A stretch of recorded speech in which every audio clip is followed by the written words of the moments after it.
Kita lihat dulu yang Malleus. Malleus ini memiliki beberapa bagian. Kalau kita lihat di sini ada bagian kaputnya. Ini adalah bagian kaputnya. Kemudian dia memiliki dua prosesus.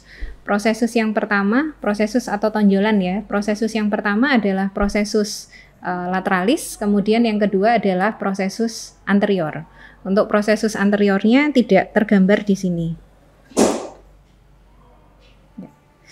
Pada bagian prosesus lateralis ini ada bagian yang nanti akan berlekatan dengan incus, sehingga akan terjadi artikulasi antara Malleus dan incus.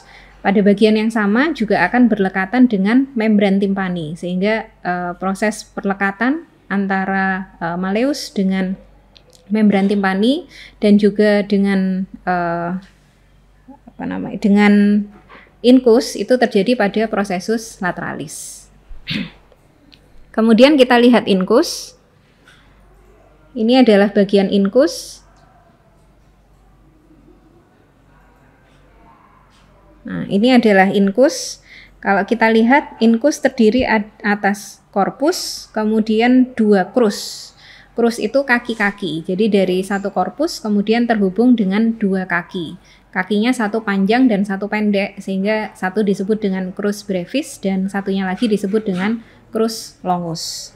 Pada bagian krus longus itu akan berhubungan dengan stapes. Ya, akan terjadi artikulasi antara incus dengan stapes.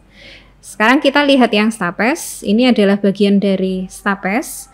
Stapes ini tersusun dari beberapa bagian juga. Kalau kita lihat ini adalah bagian kaputnya. Kemudian dia juga punya dua krus dan satu lagi basis.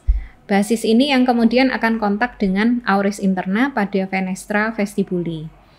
Artikulasi antara Malleus, incus, dan stapes merupakan jenis artikulasi sinovial.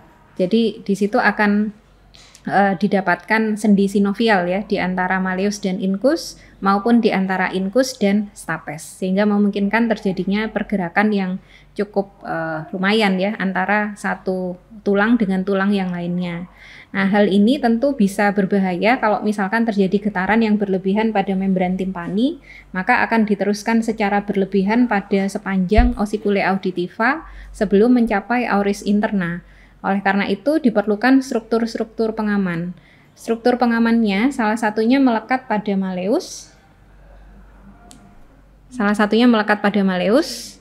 Di sini yang kita kenal dengan musculus tensor timpani. Sedangkan muskulus yang kedua melekat pada basis dari stapes, yaitu stapedius. Ya. Kedua otot ini berperan untuk meredam getaran yang terlalu berlebihan pada membran timpani sebelum nanti diteruskan pada auris interna. Untuk keduanya sendiri, tensor timpani dan stapedius memiliki persarafan yang berbeda. Tensor timpani mendapatkan persarafan dari nervus 5-3 atau nervus mandibularis, sedangkan nervus 7 akan menginervasi musculus stapedius yang berada di basis stapes ya. Prosesnya ketika terjadi getaran masuk, getaran ini akan menggetarkan membran timpani sehingga membran timpani akan terdorong ke arah ke medial ya. Tadi posisinya kan berada di lateral, kemudian dia akan terdorong ke medial. Nah, penerusan getaran ini kemudian akan diteruskan di sepanjang osikule auditiva. Mereka juga akan ikut terdorong ke arah medial, sehingga pada akhirnya dari basis dari stapes akan terhubung dengan koklea melalui fenestra vestibuli tadi, dia juga akan mendorong ke arah medial gitu.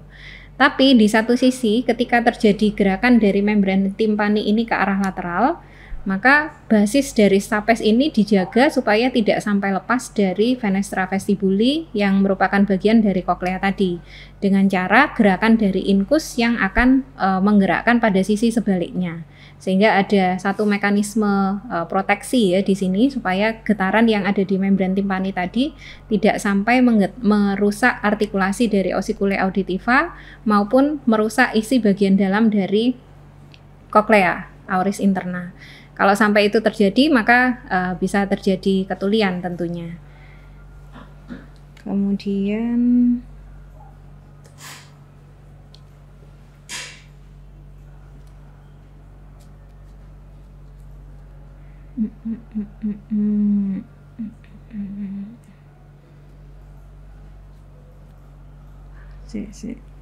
Oke. Gerakan dari musculus tensor timpani dan stapedius terjadi secara antagonistik. Sehingga kalau misalkan tensor timpani tadi bergerak mendorong stapes, maka stapedius menahan supaya gerakannya tidak terlalu berlebihan. Sehingga dia akan menahan stapes jangan sampai ikut terdorong.